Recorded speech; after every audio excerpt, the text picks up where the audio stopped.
কারো কাছে তুমি নগণ্য, কারো কাছে তুমি জঘন্য, আবার কারো পুরোটা জুড়েই শুধু তুমি আর তুমি। সে কেবলমাত্র তোমাকেই ভালোবেসেছে।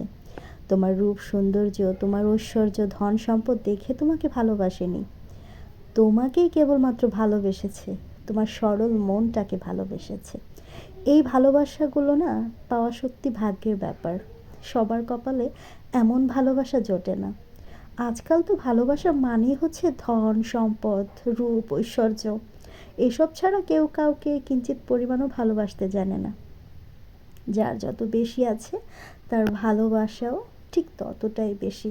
তবে ওই যে যার কিচ্ছু নেই তারপরেও যারা তাকে ভালোবাসে, তার মতো ভাগ্যবতী আর কেউ নেই।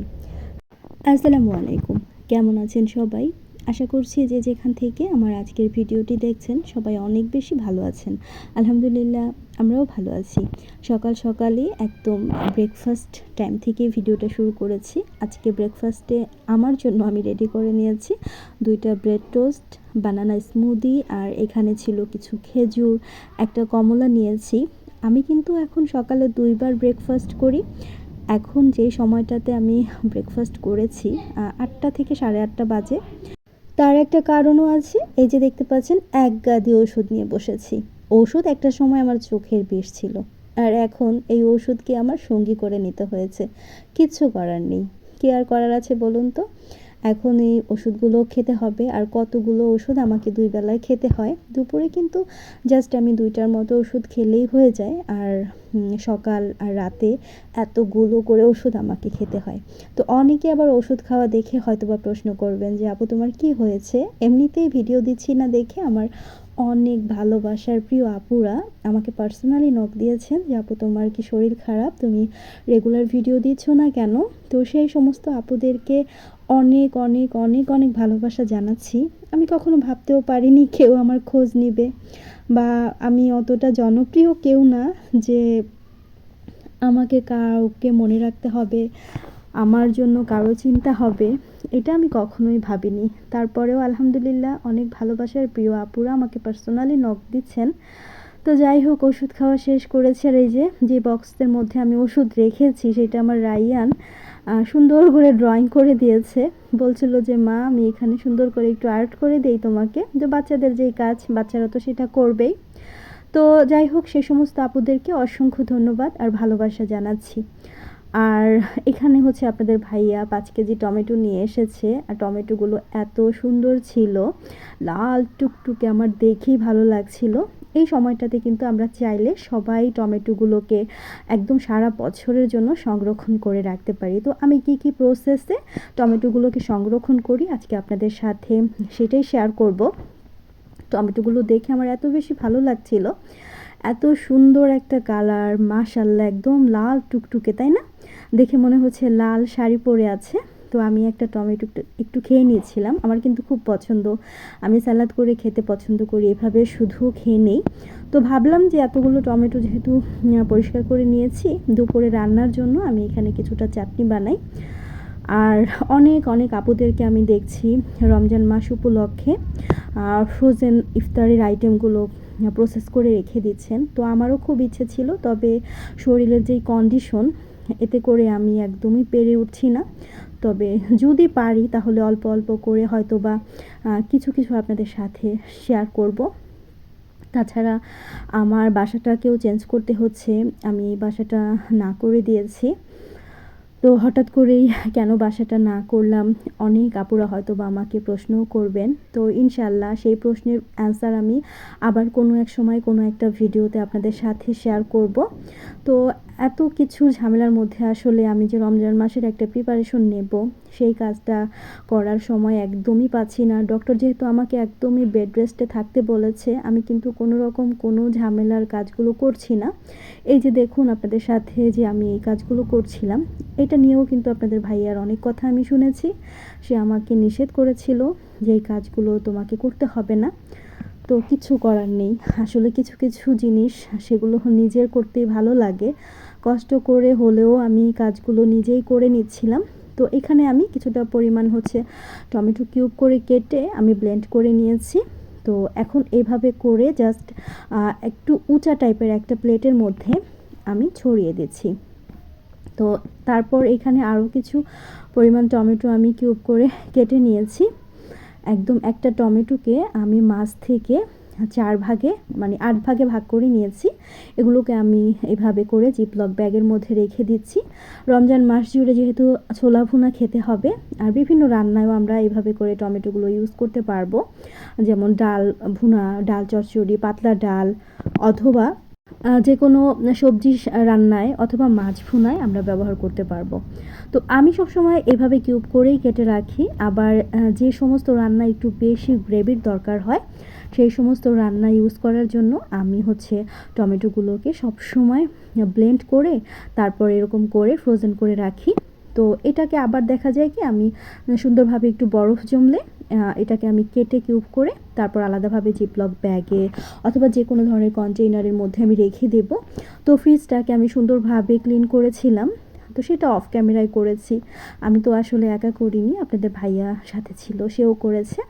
আর চলুন এখন হচ্ছে টমেটো সস বানাই, একদম রেস্টুরেন্টের স্টাইলে কিভাবে ঘরে বসে আপনারা সুন্দর টমেটো সস বানাতে পারবেন আর একদম বছর জুড়ে সংরক্ষণ করতে পারবেন, পুরোটা দেখিয়ে দেব। এখানে আমি প্রায় 1.5 কেজি টমেটো নিয়েছি, পাকা টমেটো আস্ত অবস্থায় নিয়েছি, সেই সাথে রসুন নিয়েছি 250 গ্রামের মতো, আর সেই সাথে আমি এখানে প্রায় 20-25টার মতো নিয়েছি শুকনো মরিচ, তারপর সেদ্ধ করে নিয়েছি।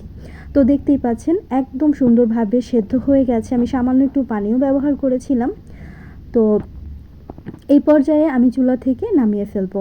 এই প্রসেসে আপনারা যদি টমেটো সসটা তৈরি করেন তাহলে দীর্ঘদিন পর্যন্ত সংরক্ষণ করতে পারবেন, আর এইটার টেস্ট এত ভালো হয়। তো ঠান্ডা করে নিয়ে আমি ব্লেন্ড করে নিয়েছি। আপনারা কিন্তু সরাসরি ব্লেন্ড করেও হচ্ছে সসটা বানাতে পারেন, তবে আমি চালনি দিয়ে চেলে নিচ্ছি। তাহলে ভেতরে যে বিচি বা শ্বাসের অংশগুলো থাকবে সেগুলো যে দেখুন কিভাবে আলাদা হয়ে গেছে। চালনি দিয়ে চেলে নিলেই আমার কাছে বেস্ট মনে হয়। তো আমি সম্পূর্ণটা একদম চালনি দিয়ে চেলে নিয়েছি। আর এখন হচ্ছে টমেটো সসটাকে প্রসেস করব। আমি এখানে প্রায় 2 টেবিল চামচের মতো রান্নার তেল দিয়েছি, 2 টুকরো দিয়েছি দারুচিনি, একটা তেজপাতা, 2-3টার মতো দিয়েছি আমি এলাচি। আর তেলের মধ্যে দিয়ে একটু ভেজে তারপর আমি এখানে টমেটো পিউরিটা দিয়ে দেব, দিয়ে ভালোভাবে নাড়াচাড়া করব। এখানে আমি কোনো কালার ব্যবহার করিনি, এত সুন্দর আর পারফেক্ট একটা কালার এসেছে দেখতেই পাচ্ছেন। তো এখানে আমি জাস্ট কালারের জন্য, আরও একটু সুন্দর কালারের জন্য কাশ্মীরি লাল মরিচের গুঁড়ো 1 চা চামচের মতো ইউজ করেছি। তারপর আমি 1/2 চা চামচের মতো লবণ দিয়েছি, আবার ভালোভাবে নেড়েচেড়ে দিচ্ছি। আপনারা চাইলে এখানে ফুড কালার ব্যবহার করতে পারেন, তো আমার কোনো আসলে কালার ব্যবহার করার প্রয়োজন হয়নি। নেড়েচেড়ে তারপর আমি এখানে 1 কাপ পরিমাণ চিনি দিয়ে দিয়েছি। চিনিটা আপনাদের প্রয়োজন অনুযায়ী এখানে ব্যবহার করবেন। তারপর খুব ভালোভাবে বলক উঠে আসছে, আর দ্রুত হাতে কিন্তু নাড়াচাড়া করতে হবে, নাড়াচাড়া বন্ধ করা যাবে না। নামানোর আগে আমি এখানে প্রায় 1.5 টেবিল চামচের মতো দিয়েছি ভিনেগার। অবশ্যই চেষ্টা করবেন হোয়াইট ভিনেগারটা দেওয়ার জন্য, এতে করে আপনি দীর্ঘদিন পর্যন্ত এই টমেটো সসটাকে সংরক্ষণ করতে পারবেন। আর এইটা এত বেশি মজার হয় আসলে আপনারা বাসায় তৈরি না করলে কিন্তু বুঝতে পারবেন না। আমি এখানে হচ্ছে 1 টেবিল চামচ কর্নফ্লাওয়ার পানিতে গুলিয়ে তারপর দিয়ে দিলাম। ব্যাস, আমার টমেটো সস কিন্তু একদম পারফেক্টলি তৈরি হয়ে গেছে। এখন চুলার জালটাকে বন্ধ করে তারপর আমি সুন্দরভাবে ঠান্ডা করে ফেলবো। তো আমি একটু চেক করে দেখাচ্ছি আপনাদেরকে এটা কতটা পারফেক্ট হয়েছে। দেখুন কোনো রকম কোনো পানি দেখা যাচ্ছে না। আপনারা একটা সাদা প্লেটে চেক করে দেখবেন, যদি কোনো পানির অস্তিত্ব থাকে তাহলে কিন্তু একদম সরাসরি পড়ে যাবে। তো যাই হোক, ঠান্ডা হয়ে গিয়েছে, আর আমি একটা কাচের জার নিয়েছি। অবশ্যই কাচের জারটাকে সুন্দরভাবে গরম পানি দিয়ে ওয়াশ করে নেবেন, তারপর শুকিয়ে নেবেন ভালোভাবে, একদম যেন ভেজা না থাকে। তারপর হচ্ছে টমেটো সসটাকে এভাবে করে রেখে দিবেন। তো তৈরি হয়ে গেল খুবই মজাদার রেস্টুরেন্টের স্টাইলে হচ্ছে টমেটো সস। আপনাদের সাথে শেয়ার করলাম, আপনারা বাসায় ট্রাই করবেন। একদম বছরের পর বছর জুড়ে এভাবে করে আপনারা টমেটো, যেহেতু বাজারে খুবই সস্তায় এখন পাওয়া যাচ্ছে, বেশি করে কিনে আপনারা কিন্তু এই প্রসেসে টমেটো সস বানিয়ে রাখতে পারেন। তো বাচ্চারা তো সস ছাড়া আসলে কিছু খেতে চায় না। সামনে যেহেতু রমজান মাস, রমজান মাসে প্রচুর ভাজা পোড়া যেহেতু খাওয়া হয়, তো সেই সাথে টমেটো সসটা কিন্তু বানিয়ে রাখাই যায়। আর আমরা সচেতন মায়েরা এখন চেষ্টা করি সবসময় ঘরে তৈরি খাবার বাচ্চাদেরকে দেওয়ার জন্য। ভাজাপোড়া থেকে শুরু করে সব কিছুই চেষ্টা করি বাসায় তৈরি করে দিতে। এতে করে একদম মানে কোনো রকম কোনো ঝুঁকি থাকে না, একদম নিশ্চিন্তে খাওয়ানো যায়। তো যাই হোক, টমেটো সসটা আমি জারে নিয়ে নিয়েছি, বাকি যেটুকুন ছিল সেটা আমি অন্য একটা জারের মধ্যে রেখে দেব। তো দেখতেই পাচ্ছেন কোনো রকম কোনো কালার ছাড়া একদম ঘরোয়া উপায়ে তৈরি করেছি। আর এটা রেস্টুরেন্টের স্বাদকেও হার মানাবে। তো যাই হোক, তারপর আপনাদের সাথে হচ্ছে আমি যে টমেটোগুলো পিউরি করে রেখেছিলাম ডিপ ফ্রিজের মধ্যে, সেটা কিন্তু এই যে দেখতে পাচ্ছেন একদম হার্ড হয়ে গেছে। আরও আগে আমার ফ্রিজ থেকে নামানো উচিত ছিল, আসলে খুব বেশি কাজের প্রেশার পড়ে গিয়েছিল, যে কারণে সাহস করে আর নামাইনি। তো পরের দিন নামিয়েছি, একটু বরফ জমে গেছে, তো ব্যাপার না। আমি জাস্ট একটু কিউব করে কেটে নিচ্ছিলাম নাইফের সাহায্যে, যদিও বা একটু কষ্টই হচ্ছিল আমার। তারপরেও আপনারা একটু নরম থাকা অবস্থায় এরকম কিউব করে কেটে রাখবেন, তাহলে খুবই সহজে কাটতে পারবেন। তো আমিও দেখতে পাচ্ছেন কিছুটা ভেঙে গেছে, আবার কিছুটা আস্ত রয়েছে, ওই অবস্থায় আমি রেখে দিচ্ছি। আমি যখন রান্না করব তখন জাস্ট গ্রেভিটাকে ঘন করার জন্য আর যে কোনো তরকারির স্বাদ বাড়ানোর জন্য এই টাইপের টমেটো পিউরি এটা কিন্তু আমরা এরকম ফ্রোজেন করে রেখে দিতে পারি, একদম সারা বছর জুড়েই কিন্তু ভালো থাকবে। তো টমেটোর সিজনে বেশি করে টমেটো কিনে আমরা কিন্তু বিভিন্ন পর্যায়ে বিভিন্নভাবে প্রসেস করে টমেটোগুলোকে সংরক্ষণ করতে পারি। যদিও বা সারা বছর জুড়ে টমেটো পাওয়া যায়, তারপরেও দেশি টমেটোটা কিন্তু সবসময় পাওয়া যায় না, এটা শুধু শীতের সিজনেই পাওয়া যায়। এই টমেটোর স্বাদ পেতে চাইলে অবশ্যই আপনারা আমার মতো এইভাবে করে ট্রাই করে দেখতে পারেন।